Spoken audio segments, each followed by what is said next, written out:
आज प्रातःकाल लगभग 4 बजे जब मैं अपने कक्ष में सो रहा था तो किसी व्यक्ति ने हमारे कक्ष के द्वार पर दस्तक दी। तो 1-2 बार तो मैं सुन नहीं पाया और कुछ देर के बाद जब मेरे नेत्र खुले, जब मुझे यह अनुभव हुआ कि कोई दरवाजे पर है, मैं बाहर निकला। मैंने दरवाज़ा खोला तो देखा कि कामाख्या में ही एक महानुभाव जो पाठ जपाति करते हैं, यहाँ के हैं तो नहीं किंतु साधना तपस्या के लिए यहीं पर प्रवास कर रहे हैं, वो दरवाजे पर थे प्रातःकाल 4 बजे। तो मैंने उनसे पूछा, भाई आप क्यों आए हैं? तो वो बड़े घबराए हुए थे, बेचैन उनका चेहरा दिख रहा था। वो हमारे कक्ष में आए, फिर हमारे साथ बैठे। उन्होंने बताया कि आप जो म्लेच्छराज श्रृंखला अभी निर्गत कर रहे हैं उससे जुड़ी हुई कुछ बातें कहनी है। हमने सोचा भाई 4 बजे सुबह क्या बात करनी है, तो मैंने पूछा क्या बात है। उन्होंने कहा कि अभी अभी उन्हें एक स्वप्न आया है, जिस स्वप्न में कोई व्यक्ति है जो वो भी किसी परंपरा के साधक हैं, और उन्होंने कहा कि भाई मैं पहले म्लेच्छराज के संगठन में जुड़ा हुआ था और म्लेच्छराज के लिए नरबली इत्यादि में दिया करता था, किंतु मुझे इस प्रकार के अभियानों में बड़ी ग्लानि हुई। मुझे बहुत अफसोस हुआ कि मैं क्या कर रहा हूँ, तो मुझे प्रायश्चित करना है और मैं देवी जी की आराधना इत्यादि भी कर रहा हूँ। तो इसीलिए मैं यहाँ पर आया हूँ तपस्या करने के लिए, और मैं बताऊँगा कि म्लेच्छराज वस्तुतः कैसा दिखता है। जिस प्रकार के चित्र और जिस प्रकार के घटनाक्रम उसके विषय में प्रसारित किए जा रहे हैं, उनसे अधिक स्पष्ट और उनसे अधिक ठोस मैं आपको चित्र बनाकर दिखा रहा हूँ, क्योंकि मैं उस तत्व को बहुत निकटता से जानता हूँ। साधक जी ने हमें बताया कि स्वप्न में जो व्यक्ति उनसे मिले, उन्होंने बताया कि वो ये सब तामसी विद्याएं, पैशाचिक विद्याएं सीखने के लिए अफगानिस्तान के क्षेत्रों में गए थे, और वहाँ से ये सारी विद्याएं, काली शक्तियाँ वो सीख कर जगा कर आए थे और उसी की आराधना करते थे। किंतु उसके मार्ग में चलते हुए इन्हें आत्मग्लानि हुई, इन्हें यह बोध हुआ कि मैं तो बहुत ही नकारात्मक मार्ग पर निकल पड़ा हूँ। तो फिर भगवती की आराधना करते हुए धीरे धीरे उस मार्ग से मुक्त होने का वो प्रयास कर रहे थे। तो उन्होंने एक श्वेत वर्ण के दीवार पर उसका चित्र बनाकर दिखाया कि वस्तुतः वो कैसा दिखता है। तो उसमें भी 2 शक्तियाँ थीं, एक जो वाहन के रूप में है और एक जो उसके ऊपर सवार है। तो जहाँ मैंने आपको आर्द्र म्लेच्छ और उसके भीतर बैठे हुए अनाम म्लेच्छ के बारे में बताया था, वहाँ पर भी ऐसा ही भाव है कि एक उसको ढो रहा है और दूसरा उसके ऊपर सवारी कर रहा है। अब भौतिक रूप से सवारी कर रहा है कि सांस्कारिक रूप से सवारी कर रहा है, ये सब शक्तियाँ स्थूल रूप में तो कूटस्थ होती नहीं है कि भाई हाथ है तो इतना ही बड़ा होगा, पैर होगा तो इतना ही बड़ा होगा। ये सब कामरूप शक्तियाँ हैं, अपनी इच्छा के अनुसार रूप, आकृति और भाषा, स्वर इत्यादि को परिवर्तित करने का सामर्थ्य रखती हैं ये सब शक्तियाँ। तो उन्होंने जो चित्र बनाया और वो जो साधक प्रातःकाल मुझसे मिलने आए थे, उन्होंने जो बताया, वो लगभग 7 फीट का एक पुरुष, जिसकी ऊपरी खाल नहीं है, ऊपर की चमड़ी नहीं है, उसकी जो मांसपेशियाँ वो दिखती हैं, ऊपरी खाल नहीं है। 7 फीट का एक पुरुष जो सामान्य हट्ठा कट्ठा है, और उसका मस्तक किस प्रकार का दिखता है इतना तो वो नहीं देख पाए।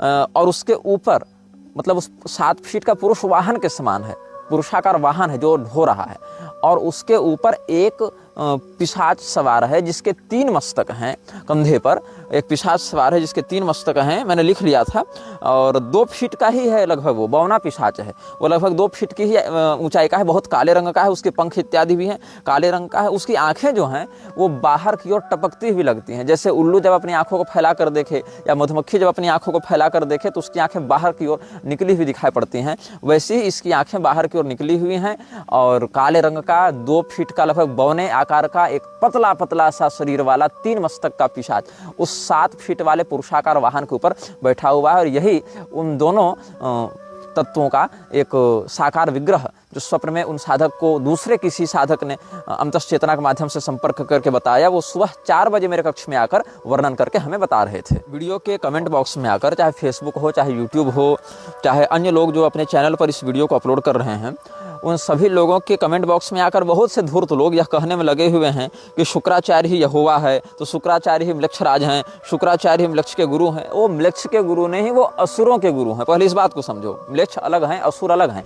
असुरों की सत्ता में बहुत छोटे स्तर पर आते हैं म्लेच्छ, और खुद को कुछ लोग रिसर्चर बता रहे हैं कि हम लोग इसमें रिसर्च कर रहे हैं। और ऐसे ऐसे मूर्ख अनपढ़ रिसर्चर जो कि कहते हैं कि भविष्य पुराण का नाम तो 18 पुराणों में कहीं नहीं है। अरे मूर्ख, तुम देवी भागवती देख लेते, जहाँ भद्वयम शब्द आया है, जहाँ 18 पुराणों की बात है, वहाँ भद्वयम, भ नाम वाले 2 पुराण, भविष्य पुराण और भागवत पुराण, ऐसे समझा जाना चाहिए। मद्वयम भद्वयम च व्रतत्रयम व चतुष्टयम अनापलिंग कुष्कानि ये जो वहाँ श्लोक है, यहाँ पर 18 पुराणों का संकेत है। वहाँ भद्वयम शब्द से भागवत और भविष्य इन दोनों पुराणों का संकेत किया गया है। और श्रीमद् भागवत आदि में भी देख लो, अन्यान्य पुराणों में भी देख लो। किस बात के रिसर्चर हो जी तुम, जो तुमको 18 पुराणों का नाम नहीं पता है? और जिसको 18 पुराणों का नाम नहीं पता है, संदर्भ नहीं पता है, वो सीधे सीधे किसी पुराण को प्रामाणिक या अप्रामाणिक कहने आया है। तो ऐसे ऐसे अनपढ़ लोग हिंदू धर्म में घुसे हैं ज्ञान देने। बहुत दयनीय स्थिति है। और हो भी क्यों नहीं, यहाँ तो ऐसे ऐसे मूर्ख महामंडलेश्वर और जगतगुरु बने हुए हैं जिनको नेताओं की चापलूसी और अपने महिमा मंडन से फुर्सत नहीं, लड़की नचाने से फुर्सत नहीं।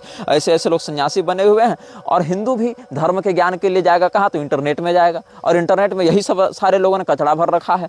जो जिज्ञासु होता है वो तद्विधि प्रणिपातेन परिप्रश्नेन सेवया, सेवा प्रणिपात समर्पण तपश्चर्या का आश्रय लेकर सदगुरु के पास जाता है कि इंटरनेट के पास जाता है? तो इंटरनेट से प्राप्त हुआ ज्ञान तो विकृत और असत्य और यथार्थ ही होगा। अब कुछ लोग ऐसा कर रहे हैं कि म्लेच्छराज के टॉपिक को उठाकर काल्पनिक बातें चेप रहे हैं।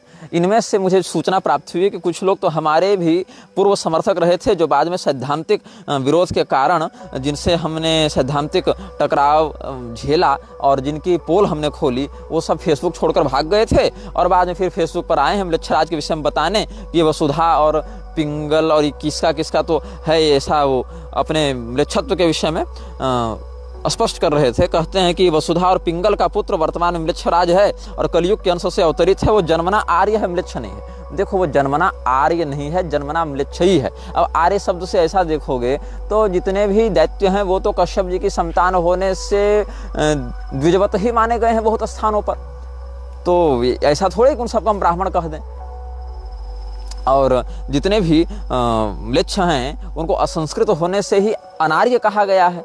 तो अनार्य जो व्यक्ति है वो आर्य नहीं हो सकता है, चाहे जन्म की दृष्टि से वो कुछ भी रहा हो पहले, लेकिन संस्कार शुद्धि न होने के कारण वो नष्ट ही हो जाता है संस्कार की दृष्टि से। अब ये लोग कह रहे हैं कि भाई वो तो प्रधानता से वेद मार्गी है और प्रधानता से वैदिक प्रयोगों से ही शक्तियां प्राप्त किया हुआ है। देखो, वेद की शक्तियों का प्रयोग करके, वैदिक मंत्रों का प्रयोग करके वो शक्तियां प्राप्त नहीं कर रहा है। वो विशुद्ध रूप से पश्चिमामनाय के ही आगमों का प्रयोग कर रहा है। और यहाँ पर भी मेरी बात को चुरा कर ये कहते हैं कि फिर उसने सहस्र वर्षों तक भगवान रुद्र की पश्चिमामनाय के पैशाच संप्रदाय से उपासना करके संपूर्ण विश्व पर एकाधिपत्य करने का वर प्राप्त करके देवताओं के बल को छीन करने के लिए अपने अनुचरों के द्वारा भारत के आर्य धर्म के नाश में लगा हुआ है। पैशाच मार्ग का तो केवल उत्थापक और व्यवस्थापक है। अपने अनुयायियों के हितार्थ उसने पैशाच मार्ग का प्रवर्तन किया। अब जिस व्यक्ति ने ये लिखा है वो स्वयं से कुछ लिखने का सामर्थ्य रखता नहीं है। एक सेठ के लेखों को चुरा कर लिखा करता था, बाद में उसने अपने अनुयायियों के मन में भ्रम डाला कि हम तो बहुत बड़े साधक हैं, तपस्वी हैं, हिमालय में जाकर तपस्या कर रहे हैं, हम अपना फेसबुक व्हाट्सएप सब बंद कर रहे हैं, और लोगों को ब्लॉक कर दिया ताकि लोग उसको ऑनलाइन न देख सकें। और जब इस समय उसने देखा कि लोग तो मेरी चर्चा करना छोड़ रहे हैं, भूलते जा रहे हैं, तो अपनी लोकेशना में उसने म्लेच्छराज वाले टॉपिक उठाया और मनमानी बातें वैसे ही लिखने लगा। जिस प्रकार से पहले वो अपने संप्रदाय के विषय में या अपने आध्यात्मिक शक्तियों के विषय में या अपने अवतार के विषय में या अन्य विषयों में किसी मान्य संप्रदायाचार्य के क्लोन होने के विषय में, किसी मान्य संप्रदायाचार्य के कलयुगी एजेंट होने के विषय में जैसे बकवास करता था, काल्पनिक ग्रंथों के नाम पर काल्पनिक बातें प्रसारित करता था, वैसे यहाँ पर भी करने लगा। तो ऐसे लोगों से सावधान रहना चाहिए। अपने आप को महिमा मंडित करने के लिए कुछ भी ये लोग अप्रामाणिक और अपुष्ट रूप से प्रसारित करते रहेंगे और लोगों को भ्रमित करते रहेंगे। लाइव आने का ढोंग, अपनी चेहरा, अपनी पहचान को छिपा कर ये लोग नकली बातों से लोगों को भयाक्रांत करते हैं। कहते हैं हम लाइव आकर अपने वास्तविक चेहरे को दिखाएंगे, वो भी नहीं दिखाते।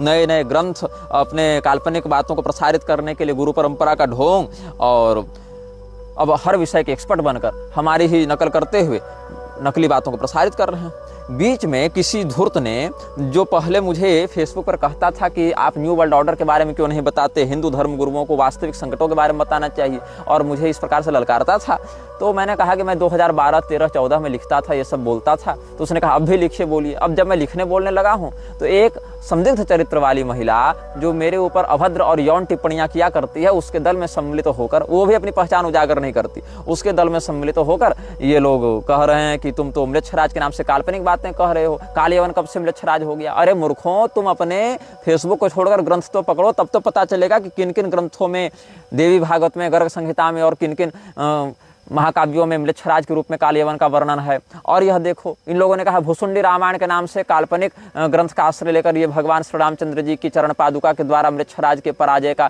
काल्पनिक व्याख्यान कर रहा है निग्रहाचार्य। अरे मूर्खों, मैं भुसुंडी रामायण के दक्षिण खंड से बता रहा हूँ, 51वां 52वां अध्याय पढ़ो और भुसुंडी रामायण कोई काल्पनिक ग्रंथ नहीं है। भुसुंडी रामायण एक प्रामाणिक प्राचीन धर्मशास्त्र है और स्वामी करपात्री जी ने रामायण मीमांसा में भुसुंडी रामायण को प्रामाणिक धर्मशास्त्र के रूप में, प्राचीन रामायण के रूप में मान्यता दी है। तुम जिस परंपरा के सदस्य होने का ढोंग करते हो, उसी परंपरा के आचार्य के द्वारा प्रमाण के रूप में स्वीकृत किए ग्रंथों पर भी तो कम से कम श्रद्धा रखना सीखो।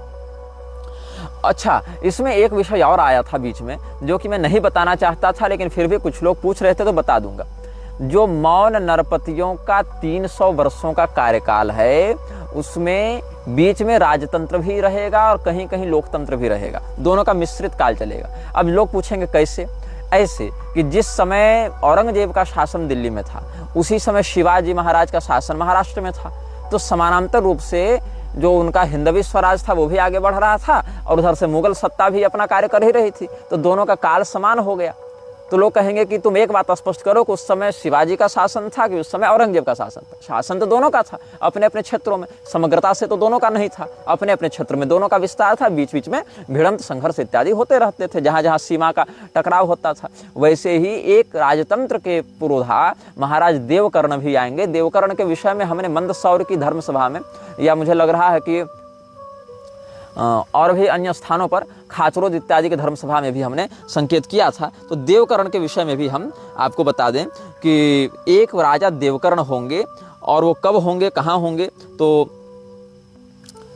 आर्जिक नामक राजा के पुत्र देवकर्ण गंगोत्री वाले शिखर पर जाकर हिमालय में 12 वर्षों तक तपस्या करेंगे। तस्य पुत्रो देवकर्णो गंगोत्र गिरिमूर्धनि द्वादशाब्दम तपो घोरम तेपे राज्य विवृद्धये तदा भगवती गंगा तपसा तस्य धीमतः स्वरूपम स्वेच्छया प्राप्य ब्रह्मलोकम जगामः कुबेरश्च तदागत्य दत्त्वा तस्मै महत्पदम आर्याणां मंडलीकं च तत्रैवान्तर्धीयत मंडलीको देवकर्णो बभूव राज्य जनपालकः षष्ट्यब्दं च कृतं राज्यं तेन राज्ञा महीतले तदन्वयेष्ट भूपाश्च बभूवुर्देवपूजकाः द्विशताब्दं पदं कृत्वा स्वर्गलोकमुपाययुः एकादशश्च यो मौनः पन्नगारिरिति श्रुतः 40 वर्षाणि राज्यं कृत्वा प्रयत्नतः स्वर्गलोकं गतो राजा पन्नगैर्मरणं गतः एवं च मौन जातीय कृतम राज्यम महीतले।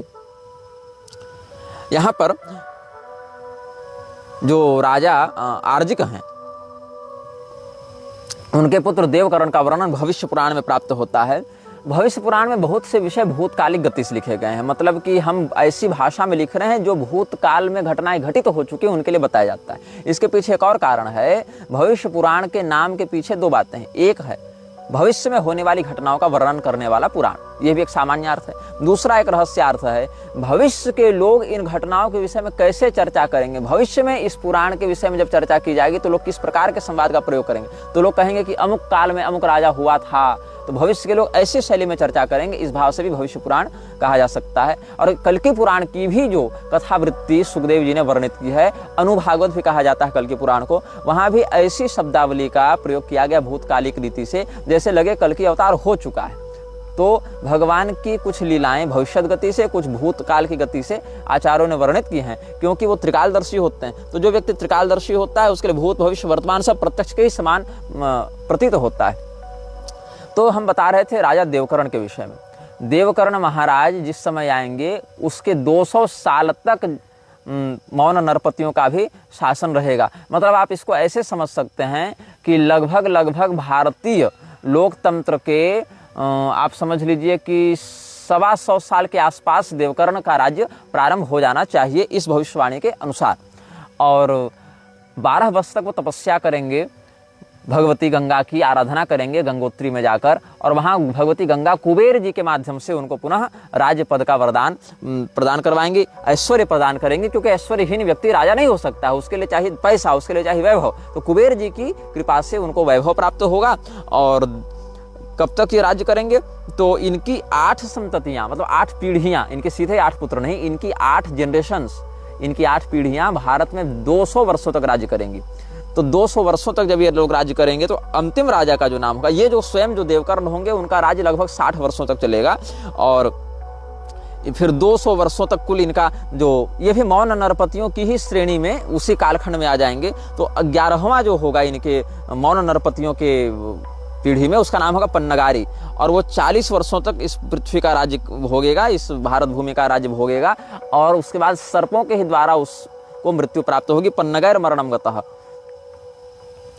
और यहाँ पर स्वर्गलोकम गतो राजा पन्नगैर मरणम गतः, और इस प्रकार से मौन नरपतियों का जब शासन समाप्त होगा तब हम जो पिछले अनुभागों में आपको बता चुके थे अन्य राजाओं का वर्णन, जहाँ पर धर्मवर्मा, रामचंद्र इत्यादि नाम के कुछ कुछ राजा होंगे और अंत में भूत नंदी होगा। तो भूत नंदी कब आएगा? जब 2264 विक्रम संवत होगा। अभी 2081 समाप्त होने वाला है। 2264 विक्रम संवत में भूत नंदी राजा बनेगा जो 50 साल राज्य करेगा।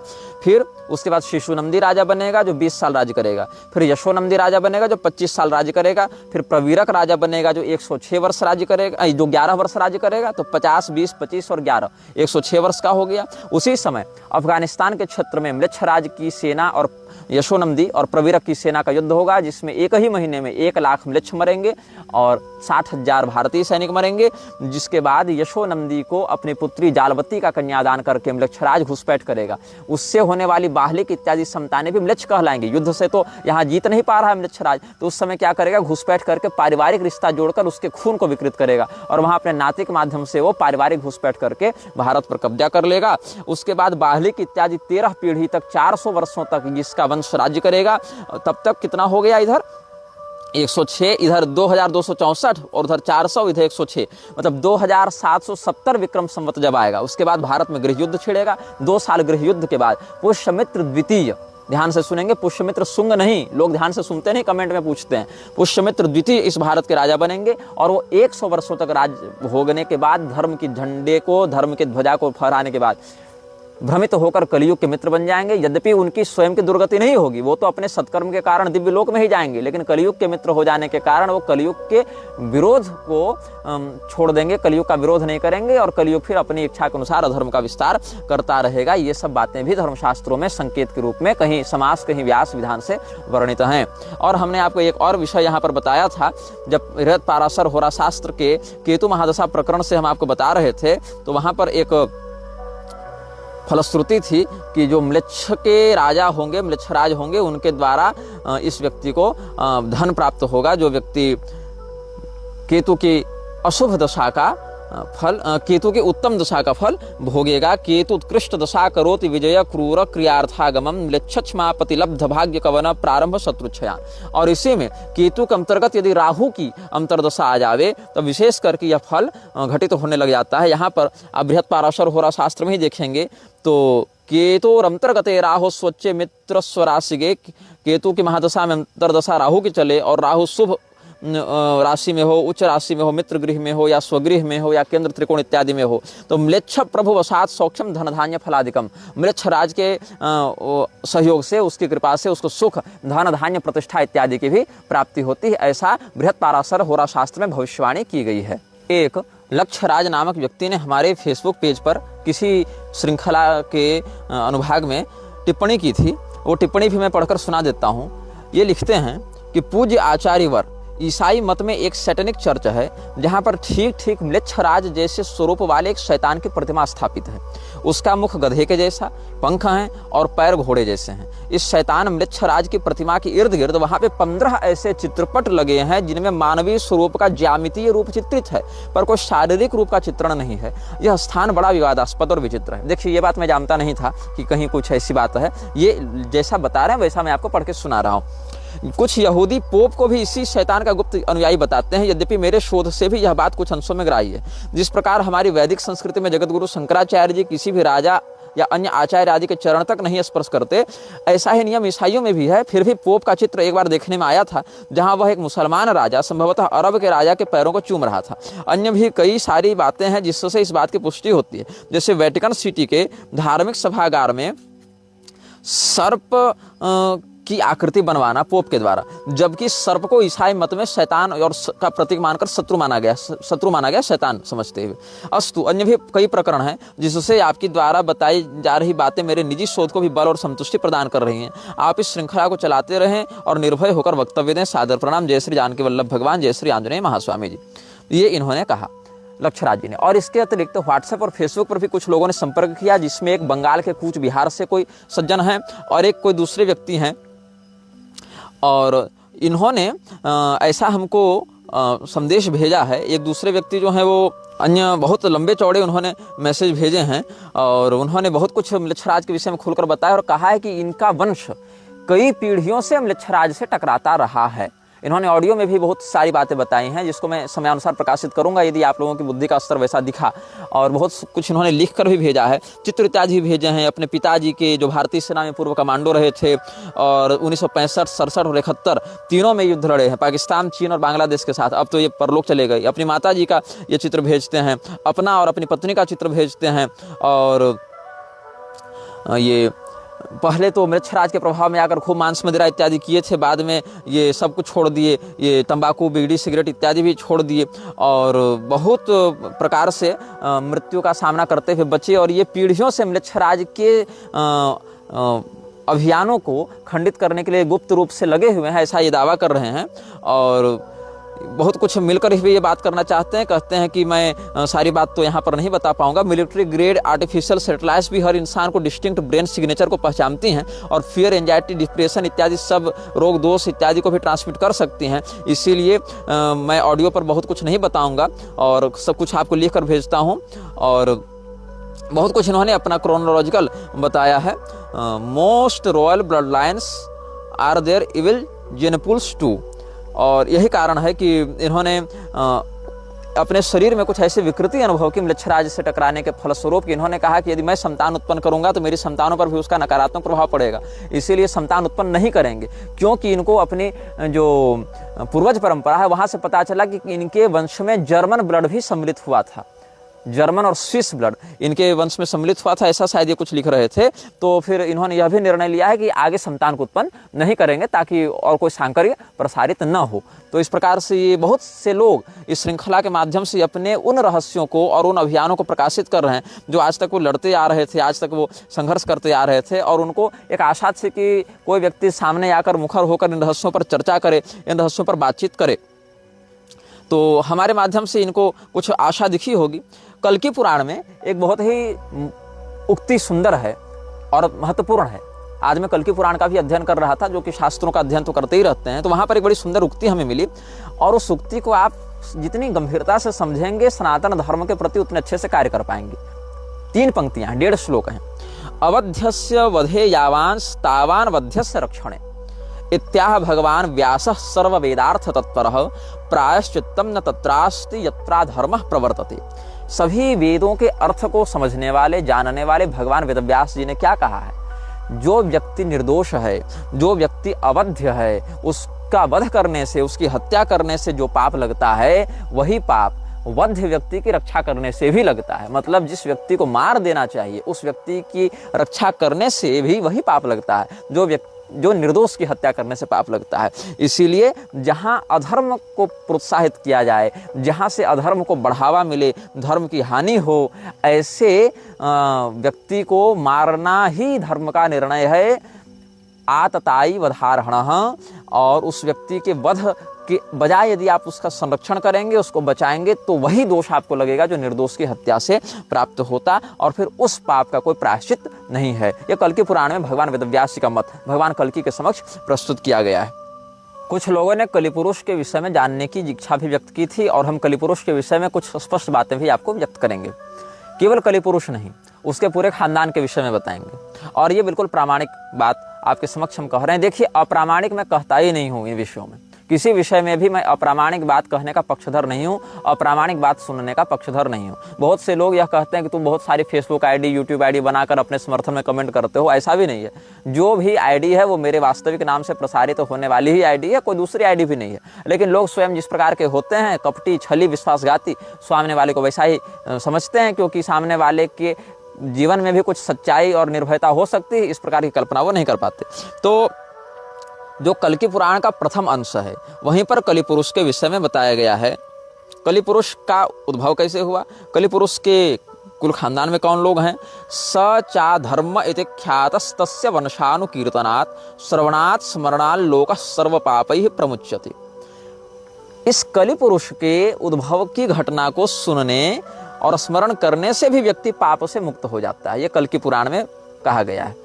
क्यों हो जाता है? क्योंकि अगर आपको उसका स्रोत पता होगा, कारण पता होगा, तो निवारण भी पता होगा, आप उससे बचेंगे।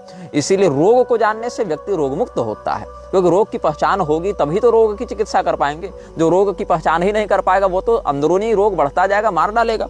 इसीलिए ब्रह्मा जी ने प्रलय के अंत होने पर, मतलब जब नवीन सृष्टि करते हैं, तो अपनी पीठ की ओर से एक तामसी तत्व को उद्भूत करते हैं, जिसको कहते हैं अधर्म। अधर्म की पत्नी का क्या नाम है?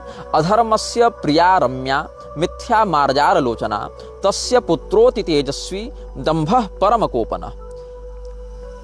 जो अधर्म है उसकी पत्नी का नाम है मिथ्या। हर गलती, हर अधर्म की शुरुआत होती है झूठ से।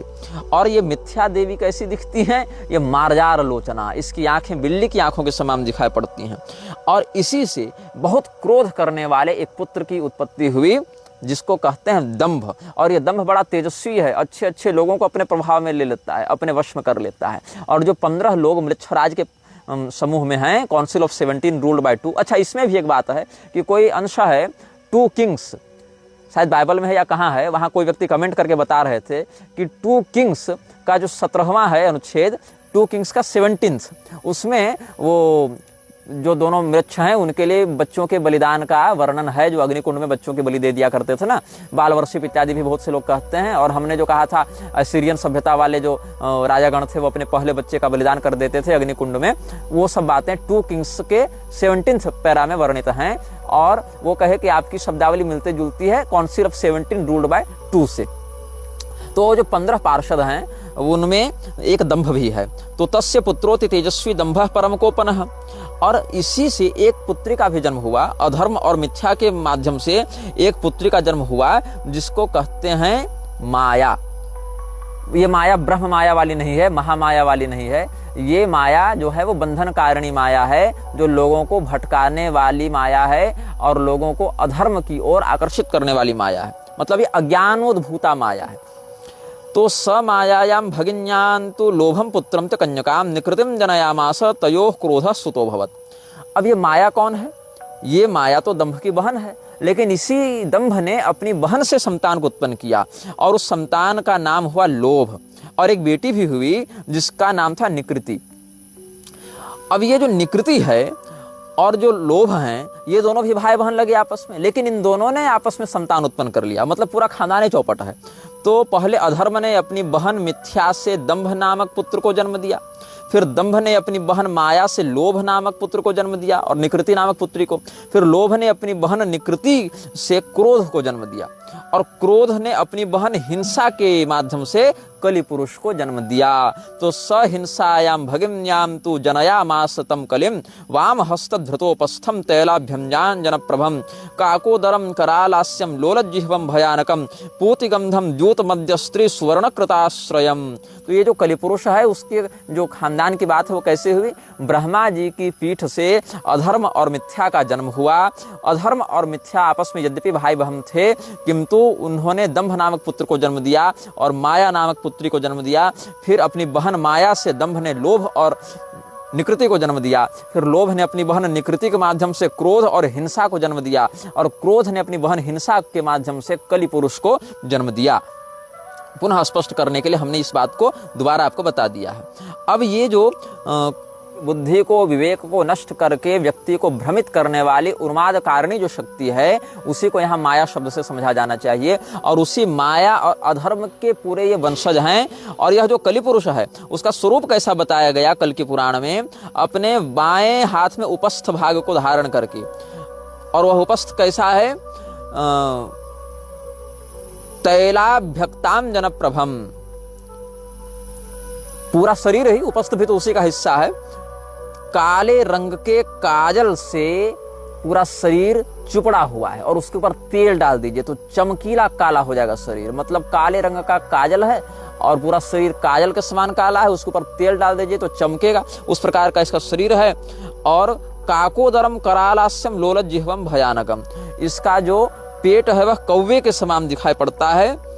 करालास्यम, जो इसका मुख है बहुत विकराल है, इसकी जिह्वा बिल्कुल लपलपाती हुई है, भयानक है। और इसके शरीर से बहुत भीषण दुर्गंध आती है। जुआ, शराब, व्यभिचार और धन के मद स्वर्ण आदि में इसका वास हो गया। और इस कलिपुरुष की बहन का नाम है दुरुक्ति, मतलब गाली। तो भगिन्याम तो दुरुक्त्याम स भयम पुत्रम च कन्यकाम मृत्युम स जनयामाश्च तयोश्च निरोयो भवत्। कलि पुरुष ने अपनी बहन दुरुक्ति के गर्भ से भयानक नामक पुत्र को जन्म दिया और मृत्यु नाम की पुत्री को जन्म दिया। और मृत्यु ने अपने भाई भय के वीर्य से निरय मतलब नरक के अधिष्ठाता पुत्र को जन्म दिया है। तो यातनायाम भगिन्याम तो लेभे पुत्रा युतायुतम इत्थम कलिकुले जाता बहवो धर्म निंदका। अब निरय ने भी अपनी बहन से ही बच्चा उत्पन्न किया, उसकी बहन का नाम था यातना। तो निरय ने अपनी बहन यातना से बहुत से पुत्रों को जन्म दिया, हजारों हजार पुत्रों को जन्म दिया। और ये हजारों हजार पुत्रों में से आधि व्याधि जरा ग्लानि दुख शोक भय इत्यादि कुछ प्रधान पुत्र हैं। ब्रह्मा जी की पीठ से अधर्म और मिथ्या का जन्म हुआ। अधर्म और मिथ्या ने अपने संयोग से दंभ और माया को जन्म दिया। दंभ ने अपनी बहन माया के गर्भ से लोभ और निकृति को जन्म दिया। लोभ ने अपनी बहन निकृति के माध्यम से क्रोध और हिंसा को जन्म दिया। क्रोध ने अपनी बहन हिंसा के माध्यम से कलि पुरुष और दुरुक्ति को जन्म दिया। कलि पुरुष ने अपनी बहन दुरुक्ति के गर्भ से भयानक नामक पुत्र और मृत्यु नामक पुत्री को जन्म दिया। फिर मृत्यु ने भय के गर्भ से अपने भाई के ही माध्यम से निरय और यातना नामक संततियों को जन्म दिया। निरय ने अपनी बहन यातना के गर्भ से हजारों पुत्रों को जन्म दिया, जो कलयुग के वंश को उसके परंपरा को आगे बढ़ाने वाले हुए। और इनका कार्य क्या था? यज्ञाध्ययन दानादि वेद तंत्र विनाशकाः। यज्ञ स्वाध्याय दान श्राद्ध वेद तंत्र इत्यादि धर्मशास्त्रों का विनाश करने वाले हुए।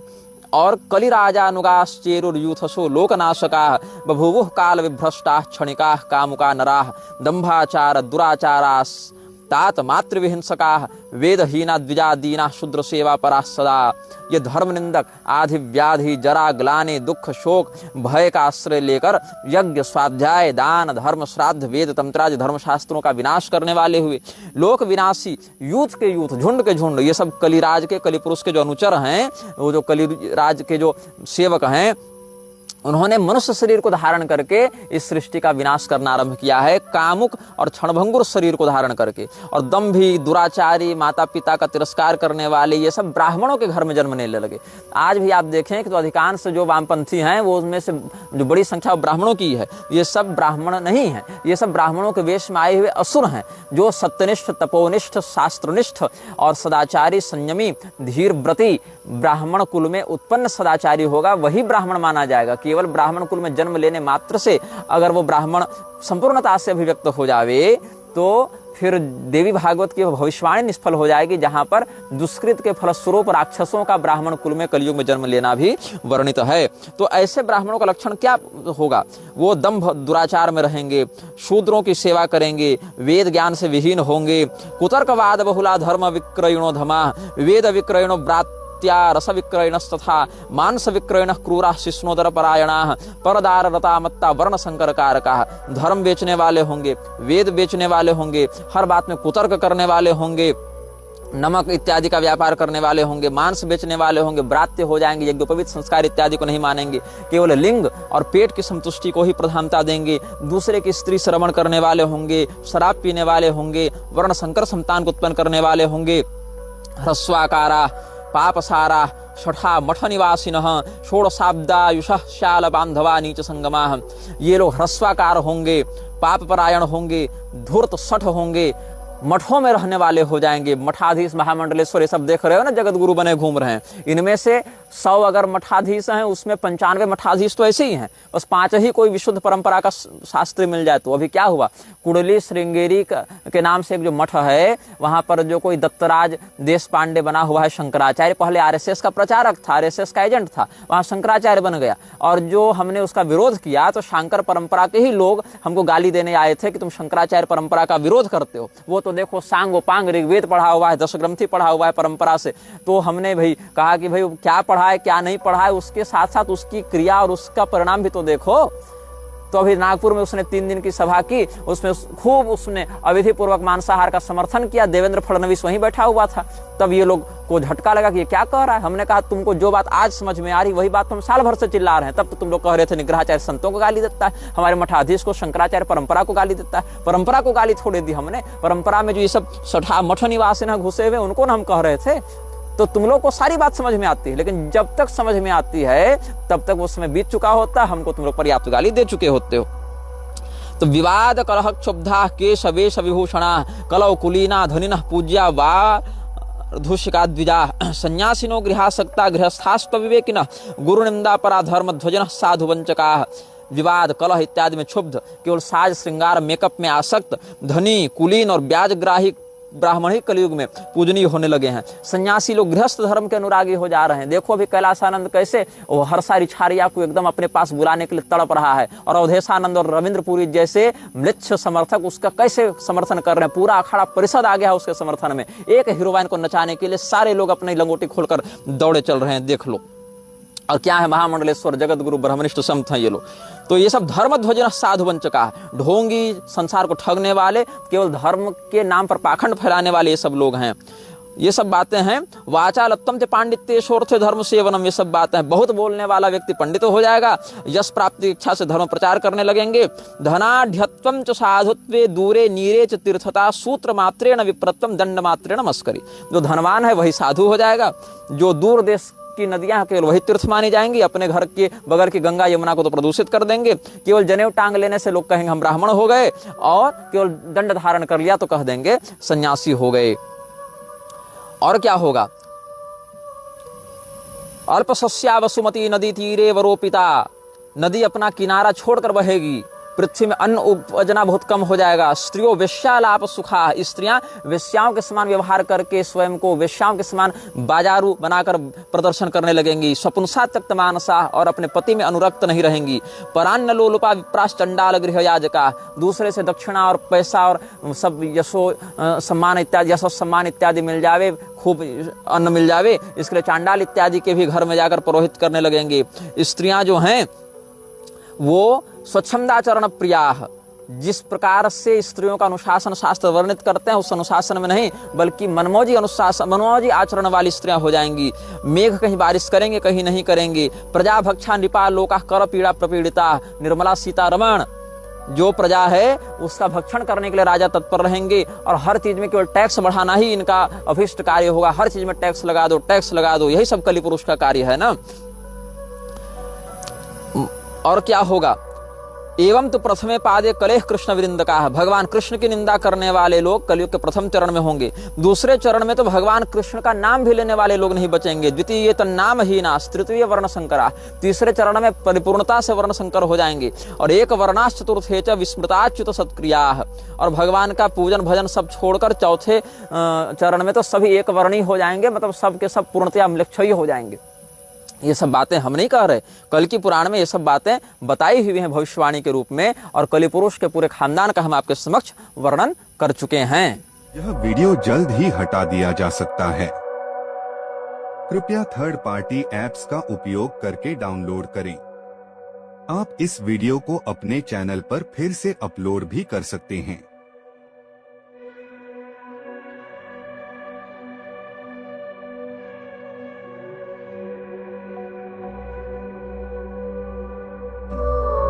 This video may get deleted soon. Please download using third-party apps. You may also re-upload this video on your channels. Thank you.